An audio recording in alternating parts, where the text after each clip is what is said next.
Well, Coach, I'll just ask, obviously it's important to get off to a great start, 1-0. Just you went on the road, and this team gave you everything that they had. Navy did. You guys kind of took every punch, and it wasn't pretty at times, but just maybe you got to be happy to get out of here with a win, first and foremost. Well, there's no question.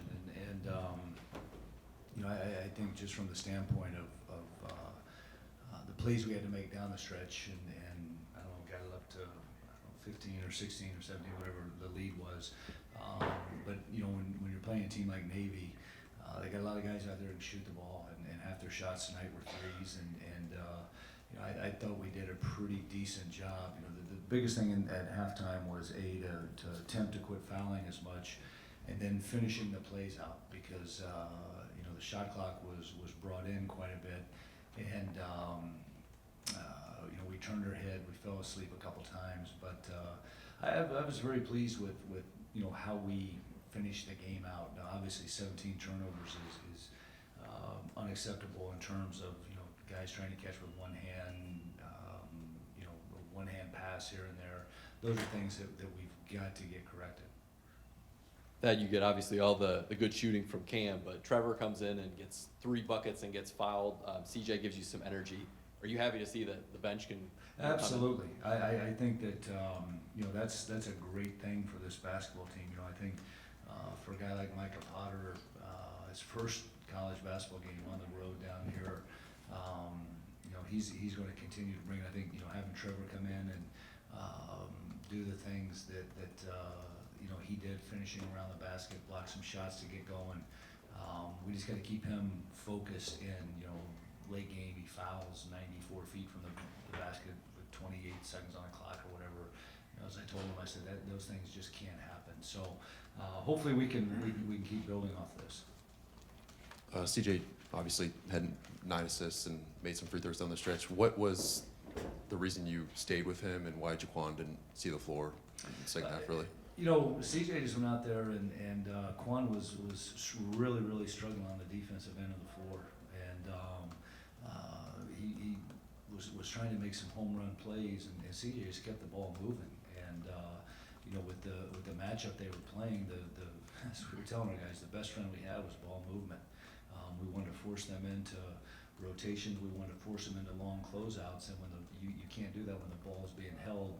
They could adjust, and I thought CJ did a tremendous job of just keeping the flow going. And then, what he did defensively, just picking up, and we switched him over at one point on number 20 for a couple possessions.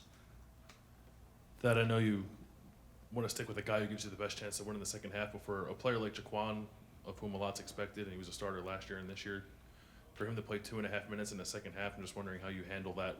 And I know it's only one game, and I don't want to overreact, but for a guy that you expect a lot of, how do you handle that maybe moving forward? The old saying, playing better is an option.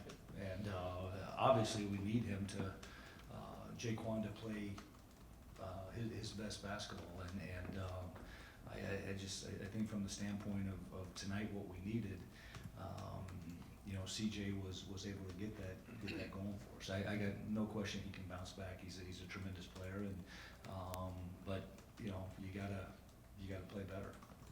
You had a couple plays in the second half where your defense ignited the fast break. I think Trevor and Keita blocked a shot, and Keita got it to CJ, and then he held it and dumped it to Thompson, I think, for the dunk on one of them, and then I think another one you got a 3 or something out of it. And again, CJ made it, or no, it was the dunk to Loving, the diagonal pass.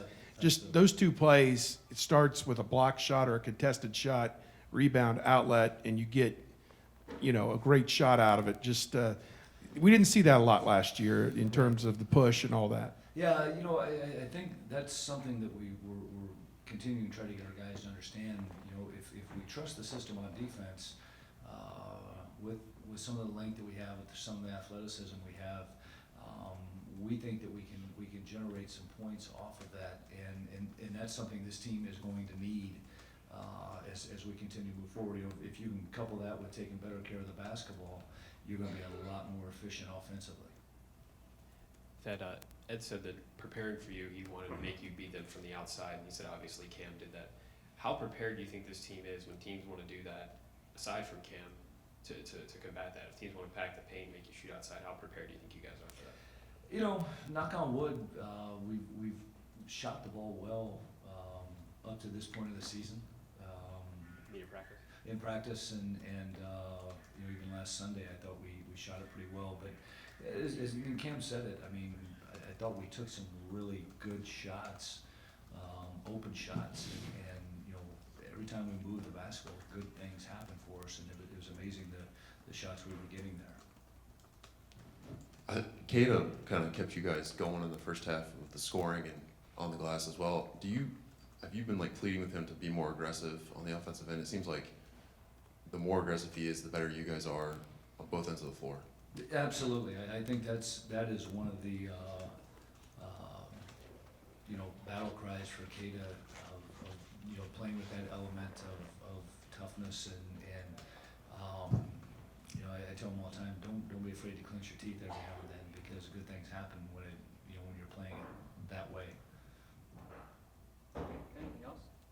All right, thank you. Thank you.